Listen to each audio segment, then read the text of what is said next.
दौर हाजिर में कि जब उम्मत मुस्लिमा इस्तेमारी कुव्वतों से मगलूब दिखाई देती है, सरमायादाराना निजाम और कुफरिया जमहूरियत ने इंसानी हदों को पामाल कर रखा है।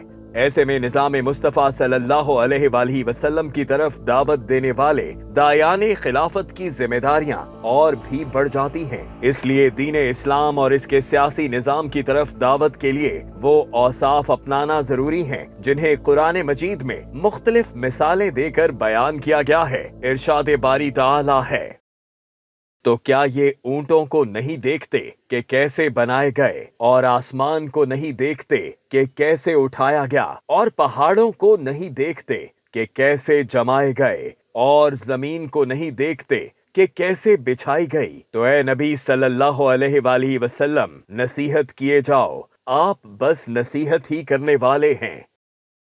कुरान मजीद की इन आयात में अल्लाह ताला ने 4 मुख्तलिफ चीजों के औसाफ बयान करके मुसलमानों को नसीहत यानी दावत दीन देते रहने का हुक्म दिया है। ऊंट, आसमान, पहाड़ और जमीन के औसाफ को मद्देनजर रखकर ही एक दाई को मैदान अमल में उतरना चाहिए। दरअसल अल्लाह ताला ने इन 4 चीजों का हवाला देकर दाई की सिफात बयान की हैं कि दाई में क्या खूबियां होनी चाहिए। सबसे पहली ये कि ऊंट को देखो, वो बड़ा साबिर जानवर है, 3-4 दिन तक भूखा रह लेता है, मुसलसल चलता है और कई दिन प्यास बर्दाश्त करता है।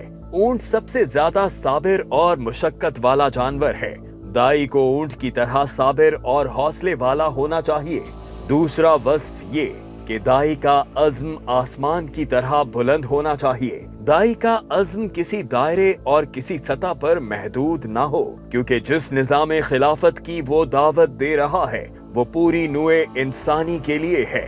दायाने खिलाफत को चाहिए कि वो तबके, गिरोह, फिरके और मखसूस नस्ल को सामने रखकर नहीं, बल्कि पूरी नस्ल इंसानी को सामने रखकर अपनी दावत पेश करें। तीसरी सिफ्त ये कि दाई में पहाड़ की तरह मजबूती होनी चाहिए। वो अपने नजरिए पर पुख्ता हो और कुफरिया निजाम से टकराने का हौसला रखता हो।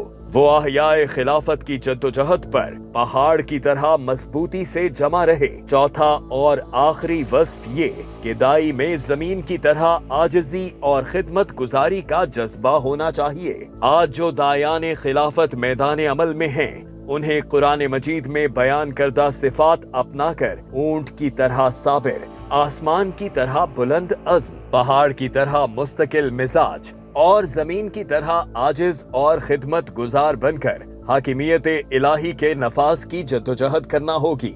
इसी के नतीजे में अहयाए खिलाफत की जद्दोजहद कामयाब होगी और मुसलमान निजाम मुस्तफ़ा सल्लल्लाहु अलैहि वसल्लम का अहया करके दुनिया पर एक बार फिर इस्लाम को गालिब कर सकेंगे।